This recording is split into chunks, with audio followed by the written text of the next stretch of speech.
വീട് ഒരു സ്വപ്നമാണ്. എന്നാൽ ഇതൊരു പരസ്യവാചകമല്ല, യാഥാർത്ഥ്യമാണെന്ന് തെളിയിക്കുകയാണ് ജമാഅത്തെ ഇസ്ലാമിയുടെ കീഴിൽ പ്രവർത്തിക്കുന്ന പുത്തനത്താണിയിലെ പീപ്പിൾസ് ഫൗണ്ടേഷൻ യൂണിറ്റ്. മലപ്പുറം രണ്ടത്താണിയിൽ 16 വീടുകളാണ് നിർധനർക്കായി ഇവർ ഒരുക്കിയിരിക്കുന്നത്. ശനിയാഴ്ച മന്ത്രി കെ ടി ജലീൽ ഉദ്ഘാടനം ചെയ്യുന്നതോടെ വലിയ ഒരു സ്വപ്നമാണ് യാഥാർത്ഥ്യമാകുന്നത്. റിപ്പോർട്ട്.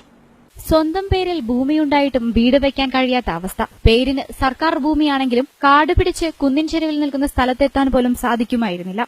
ഭൂമി നൽകിയവർ മറ്റു നടപടികൾ പൂർത്തിയാക്കാനോ ആവശ്യമായ സൌകര്യങ്ങൾ ഒരുക്കാനോ തയ്യാറാകാതിരുന്നതോടെ 18ഓളം കുടുംബങ്ങൾ കാത്തിരുന്നത് വർഷങ്ങൾ. ഇതോടെയാണ് പുത്തനത്താണിയിലെ പീപ്പിൾസ് ഫൗണ്ടേഷൻ യൂണിറ്റിന്റെ കരങ്ങൾ ഇവരെ തേടിയെത്തിയത്. നിർമ്മാണം ഏറ്റെടുത്തെങ്കിലും വലിയ ഒരു വെല്ലുവിളിയായിരുന്നു സംഘടന നേരിട്ടത്. ചെങ്കുത്തായ ഭൂമിയിലേക്ക് വഴിയില്ലാത്തതും നിർമ്മാണത്തിനാവശ്യമായ വസ്തുക്കൾ എത്തിക്കാൻ കഴിയാത്തതും തിരിച്ചടിയായി. തുടർന്ന് സെന്റിന് 1.17 ലക്ഷം രൂപ നൽകി 4 സെന്റ് ഭൂമി വാങ്ങിയാണ് ആദ്യഘട്ടം പൂർത്തിയാക്കിയത്. പിന്നീട് സോളിഡാരിറ്റി വെൽഫെയർ പാർട്ടി പ്രവർത്തകരുടെ ശ്രമഫലമായി കാട് വെട്ടിത്തെളിച്ച് നിർമ്മാണ പ്രവൃത്തികൾ ആരംഭിക്കുകയായിരുന്നു. 11 വർഷം മുന്നേ കൊടുത്ത ഈ ഭൂമിയിൽ സ്വന്തമായി വീടുണ്ടാക്കുക എന്നുള്ളത് ഓരോരോ കുടുംബത്തിനും പ്രായോഗികമല്ല.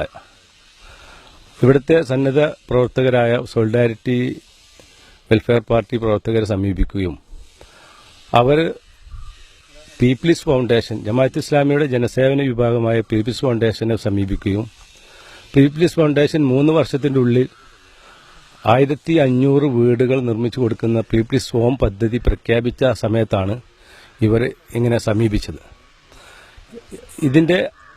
ഇവരുടെ അവസ്ഥ മനസ്സിലാക്കി ഇവിടുത്തെ പ്രവർത്തകർ പീപ്പിൾസ് ഫൗണ്ടേഷന് ഒരു അപേക്ഷ കൊടുക്കുകയും അത് പ്രകാരമാണ് ഈ കാണുന്ന ഇന്ന് ഈ രൂപത്തിലെത്തിയിട്ടുള്ള ഈ വീടുകളുടെ നിർമ്മാണം ആരംഭിക്കുകയും ചെയ്തത്. ആധുനിക രീതിയിൽ 500 സ്ക്വയർ ഫീറ്റിലാണ് 16 വീടുകൾ നിർമ്മിച്ചിരിക്കുന്നതെന്ന് unit chapter coordinator K Abdurahim പറഞ്ഞു. Baithu Zakat, Kerala Omassery Islamic welfare trust എന്നീ സംഘടനകളുടെ സഹായത്തോടെ 80 ലക്ഷം രൂപയിൽ 70% രൂപ സമാഹരിച്ചായിരുന്നു നിർമ്മാണം. ബാക്കി തുക പ്രാദേശികമായി സമാഹരിച്ചതോടെ സ്വപ്ന പദ്ധതി യാഥാർത്ഥ്യമാകുകയായിരുന്നു. 4 തട്ടുകളിലായാണ് വീടുകൾ നിർമ്മിച്ചിരിക്കുന്നത്. ഏറെ ശ്രമകരമായ ദൌത്യം പൂർണ്ണ വിജയത്തിലെത്തിക്കാൻ കഴിഞ്ഞതിൽ ഏറെ ആഹ്ലാദമുണ്ടെന്ന് സിദ്ദീഖ് രണ്ടത്താണി പറഞ്ഞു.